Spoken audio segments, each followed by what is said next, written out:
El gusto siempre de estar con ustedes, amigas y amigos. El día de hoy nos encontramos en la oficina de la doctora Gabriela, con la que vamos a compartir un tema importante, tomando en cuenta que murió una familia denunciado ya que su hija de 3 años y medio sufrió una supuesta agresión en un centro de desarrollo infantil acá en la ciudad de Puyo. Ante esta situación surgen muchas interrogantes que queremos abordar con la abogada para que nos ayude a despejar un poco estos temas. Bienvenida, Gaby, ¿cómo estás? Muchas gracias, Keta, Juanito, qué gusto poder estar en su medio de comunicación. Un saludo a todas las personas que nos están observando a través de Facebook. Siempre es un gusto poder compartir este tipo de espacios para poder informar a la ciudadanía y poder aportar con conocimiento. ¿Qué dice, abogada, la legislación ecuatoriana sobre el caso de agresión sexual entre menores? Bueno, a ver, las normativas en realidad, porque no tenemos un solo código que abarca esto, debemos de entender que en el contexto de los hechos que hoy ha sido de conocimiento y de dominio ya público para la ciudadanía de Pastaza, estamos hablando de una persona que fue víctima de un acto de violencia en una institución educativa, en un centro de desarrollo infantil. Por lo tanto, hay protocolos que se tienen que activar de acuerdo a la Ley Orgánica de Educación Intercultural, de acuerdo a la Ley del Ministerio de Inclusión Económica y Social también, así como también de acuerdo a nuestra Constitución y al Código de la Niñez y Adolescencia. Creo que la indignación de la familia es porque ha sucedido todo menos lo que tenía que haber pasado. Esto es activarse dichos protocolos. ¿Existe alguna edad mínima como para que un menor sea considerado responsable de un acto de abuso o agresión? A ver, es importante también aclarar que la edad mínima son 12 años para yo hablar de un adolescente infractor. Cuando tienen una edad menor a 12 años, son niños y por lo tanto son inimputables penalmente. Es por eso que en el contexto del caso que ha sido de conocimiento, nosotros no reclamamos nada respecto a responsabilidad del niño.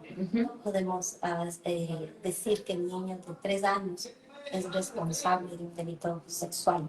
En un caso como este, entonces, ¿quién asume la responsabilidad legal, doctora? Esa es una muy buena pregunta. Los padres quizás de la menor, quizás los padres del agresor, o la institución educativa, o quizás el Estado. ¿Quién asume?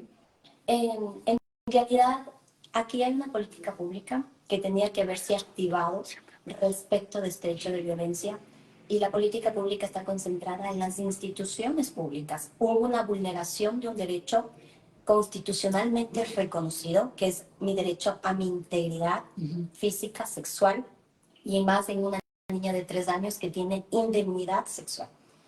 Ahora bien, los hechos que han acontecido, quien debe responder es, en primer lugar, los representantes del Centro de Desarrollo Infantil. Recordemos que es un centro de desarrollo infantil privado, por lo tanto, incluso hasta tienen una erogación económica, cada mes se cancela, se paga un valor.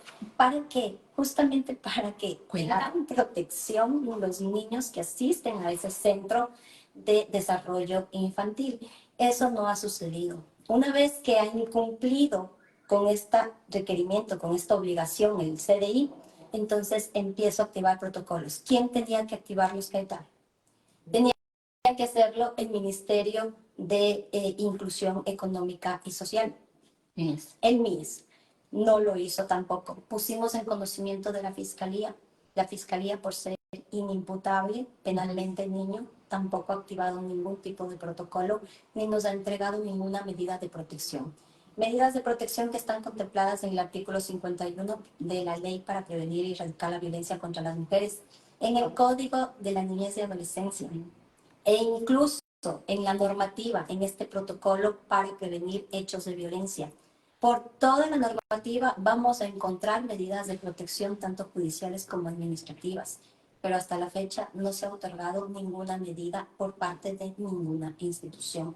Por lo tanto, una vez más, no cumplió el CDI con su obligación, tenía que haberse activado el Ministerio de Inclusión Económica Social, tampoco lo hizo, tampoco ha otorgado medidas la Fiscalía. En realidad estamos ante una inasistencia por parte del Estado. Es la doctora Gabriela Erazo con nosotros hablando sobre este tema que aborda y que ha conmovido a toda la provincia de Pastaza. En este caso, abogada, cuéntenos un poco cuáles son las posibles consecuencias entonces legales. ¿Hay algo legal, consecuencias para los padres del presunto agresor niño? Más que una consecuencia legal, es una obligación del Estado de ingresar a investigar, ¿no? Tendría que abrirse aquí una investigación para saber por qué el niño tuvo esa actitud, por qué el niño actuó de esa manera, qué es lo que él está viviendo. No conocemos, no sabemos la realidad de este niño que ha ejercido un acto de violencia en contra de otra niña, pero no conocemos si él también es víctima o que está observando. No conocemos el entorno. ¿Quién debe encargarse de investigar el entorno familiar y social de este niño? Es el MIES. Para eso nosotros tenemos los equipos técnicos, para eso está la trabajadora social, para eso está psicología y si es necesario hasta psiquiatría para el núcleo familiar. Nada de esto ha ocurrido. Las consecuencias legales para los padres como tal no son ni siquiera legales. Es una ayuda y una asistencia que debe existir por parte del Estado. Ahora bien, ¿qué va a pasar con el Centro de Desarrollo Infantil? Precisamente, ¿alguna responsabilidad para él? Para este Yo no centro? me quiero adelantar porque primero tendríamos que preguntar en el contexto de cómo ocurrieron los hechos ese día de febrero hacia esta niña que es la víctima. Y si se encuentra que exista una omisión entendida que en ciertos... Aquí me voy a permitir hacer una explicación más amplia. Por ejemplo, los policías están en una calidad de garantes de la integridad de la ciudadanía. Los docentes están en calidad de garantes En la educación. de la integridad de los alumnos. Exactamente. Entonces, ellos pueden ser penalmente responsables y administrativamente responsables por sus omisiones, así como también por sus acciones. No necesitaron ser ellos los victimarios de esta niña, pero sí estuvo bajo los ojos y control de un centro de desarrollo infantil que mientras se encontraba ahí la niña, tenían que ellos ser los vigilantes y los custodios de su integridad física. Si eso no ocurre, entonces claro que debe existir un procedimiento que al menos se abra, Keta. Es que ni siquiera se ha abierto un procedimiento administrativo, o al menos a nosotros no nos han querido compartir aquello. Nos niegan absolutamente todo tipo de información en el que se recabe, porque no me quiero adelantar, en el que se recabe si existen o no existen elementos para hablar de una omisión de una autoridad, que no sería estatal porque es un CDI que es privado, pero sigue siendo o sigue estando bajo la tutela del Estado, porque no funcionan solamente porque ellos desean o porque ellos quieren, funcionan porque el ministerio les ha permitido que funcionen. Dentro de los derechos y de la protección, en este caso de la víctima, ¿qué derecho tiene la niña afectada y su familia en este presunto caso? Vuelvo y repito, el artículo 51 de la Ley Orgánica para Erradicar y Prevenir la Violencia contra las Mujeres nos hablan de las medidas de protección en el ámbito administrativo y qué es lo que nosotros hemos venido solicitando y hemos venido prácticamente pidiendo cuando ni siquiera debería ser esa una acción por parte de nosotros, sino que ellos deberían otorgarnos las instituciones estas medidas de protección. La niña tiene derecho a medidas de protección y que me voy a permitir dar lectura entre las más importantes que establece el artículo 51. Emitir la boleta de auxilio y la orden de restricción de acercamiento a la víctima por parte del presunto agresor. Y eso es justamente lo que decía, nosotros no podemos dar una boleta de auxilio en contra de un niño de 3 años. Ya, está bien, perfecto, pero no es la única medida. Hay más medidas de protección. ¿Podrían habernos activado las otras? Sí lo podían haber hecho, pero no quisieron. ¿Cómo las ¿Cuáles siguen? son? Las siguientes. Ordenar la restitución de la víctima al domicilio habitual cuando haya sido alejada de este por un hecho de violencia y si así lo solicite con las garantías suficientes para proteger su vida y su integridad. A solicitud de la víctima se ordena reinserción o inserción con sus dependientes a un programa de protección con el fin de resguardar su seguridad, su integridad, en coordinación con el ente rector de políticas públicas de justicia, la red de casas de acogida, etc. Prohibir a la persona agresora esconder, trasladar, cambiar la residencia, este no aplica. Prohibir al agresor por sí o por terceros acciones de intimidación, amenazas, coacción a la mujer o a los miembros del núcleo familiar. Ordenar al agresor la salida del domicilio, ordenar la realización del inventario de bienes en el caso de que sea sociedad conyugal, disponer la instalación de dispositivos de alerta, de riesgos o dispositivos electrónicos de alerta. ¿Qué aplicaría? Y aplicaría en las instituciones educativas. ¿Que tenemos cámaras? Sí, a lo mejor tendríamos, no tendríamos, pero eso nosotros no sabemos. ¿Pidieron ustedes al menos esto como...? Sí, el padre el día de los hechos pidió y efectivamente dijo que no había visto nada raro, ¿no? No, supuestamente los del CDI no habían visto nada extraño que haya sucedido ese día, pero tenemos, y me va a salir un poquito del tema, pero valga la importancia, la niña cuenta con un informe médico legal. Entonces no es simplemente una mala interpretación de la madre o del padre o de la niña. O de la niña. Es un informe médico legal en donde efectivamente hay un desgarro en su parte íntima con afectaciones de desgarro, etc. ¿no? Irritación. Irritación, que me da pie a que efectivamente o me indica que hubo un acto o un hecho de violencia. Entre otras medidas también está que efectivamente puedan tener acceso a todo tipo de ayuda psicológica, ayuda de terapia familiar, y eso es lo que nosotros hemos venido pidiendo, que se active el protocolo, se activen estas medidas de protección administrativas y que la niña, así como también su familia, sean parte de estas medidas de protección y se les pueda brindar un tratamiento psicológico y un tratamiento de terapia familiar a toda la familia.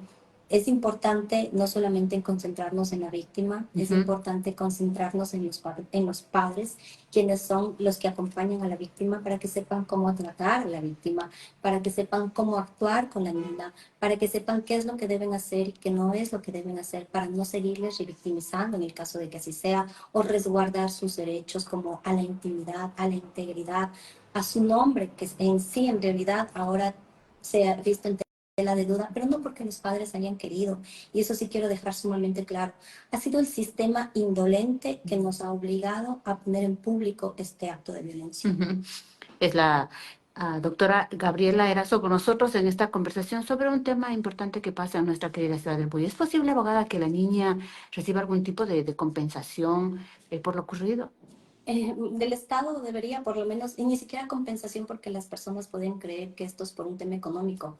Pero yo creo que lo justo es decir, sabe que ella no puede seguirse yendo a ese CDI, cuando debería ser que el agresor salga del CDI y no la víctima, pero en todo caso ya no se va a seguir yendo a ese CDI, pero nosotros le ofrecemos este cupo en otro CDI, en donde va a tener resguardo, nos vamos a encargar, va a tener un maestro sombra durante un mes.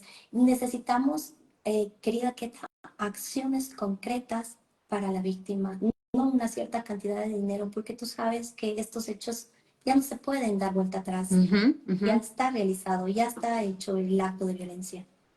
Manifestaba también, abogada, que hay algunas instituciones que están obligadas a intervenir en este caso.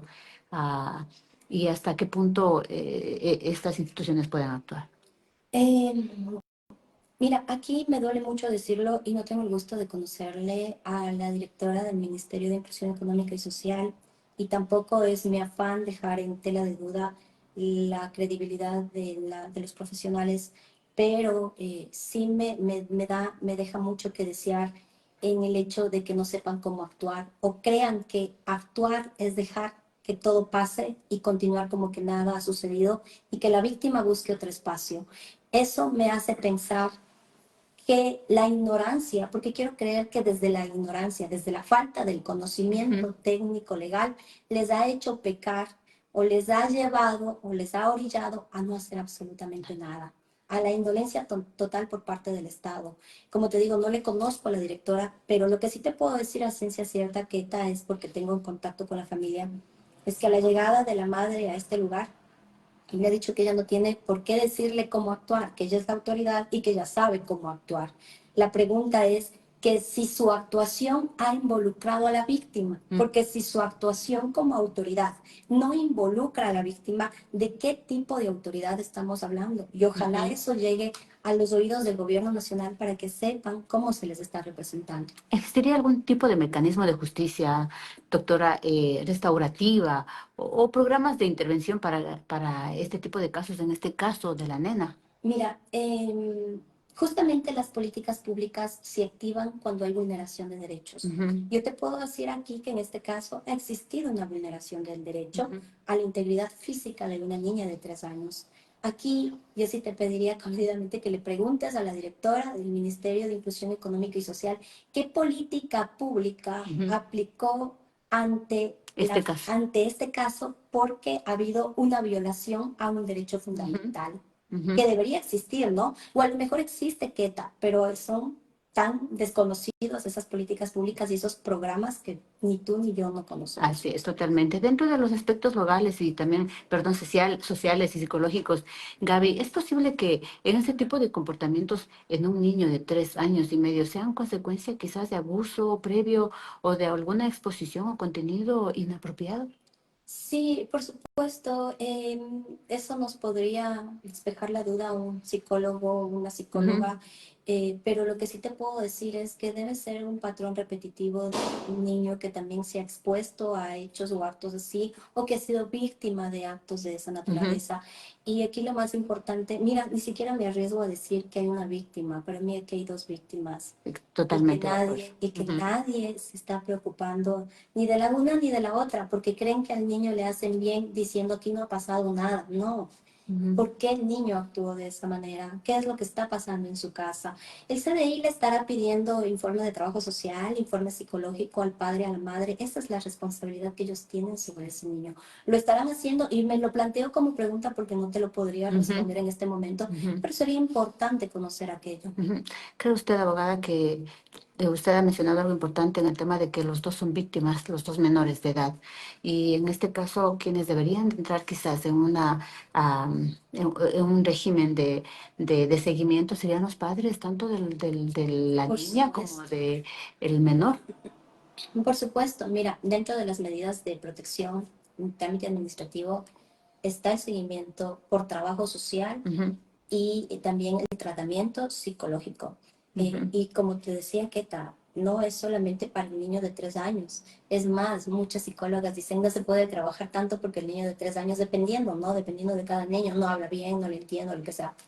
Aquí es los adultos que cuidan a ese niño, cómo están y qué están haciendo para mejorar, o a lo mejor no se dieron cuenta, es la persona que le cuida, la niñera, alguna persona, qué sucede con ese ujú, niño, con ese ujú, guagua, para que no repita actos de violencia que a lo mejor está viendo. Entonces, no es que no existen los mecanismos legales están dentro de nuestra normativa.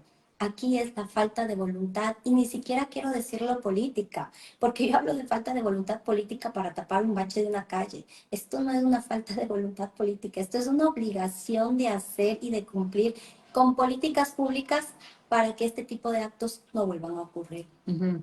Muchas gracias a Gaby Erazo que nos ha atendido en su despacho para poder abordar este tipo de preguntas dentro de lo que lamentablemente ha acontecido en la ciudad. Pues yo creo que nosotros como padres de familia, como personas adultas, deberíamos de no subestimar el uso de la tecnología de los niños, porque también es otra de las herramientas bastante poderosas que ahora los niños, no solamente de 3 años, sino también los niños de 1 año, hemos visto que les dan el celular para que tengan y el mensaje les llega pues así a la palma de la mano. Tengamos cuidado con aquello. Es un llamado de atención a los padres de familia. Recuerden que nace toda la familia. A ver qué es lo que pasa con nuestros hijos en la intimidad de su cuarto, en el celular, aunque es de papá, es de la mamá, más aún si de pronto el papá o la mamá están viendo cosas que no son compatibles como para su edad y le dan el celular para que jueguen. Mientras juega, llega la publicidad no deseada, así que pilas con ese detalle. Nosotros compartimos con ustedes la información y seguiremos en este hilo para saber qué es lo que pasa.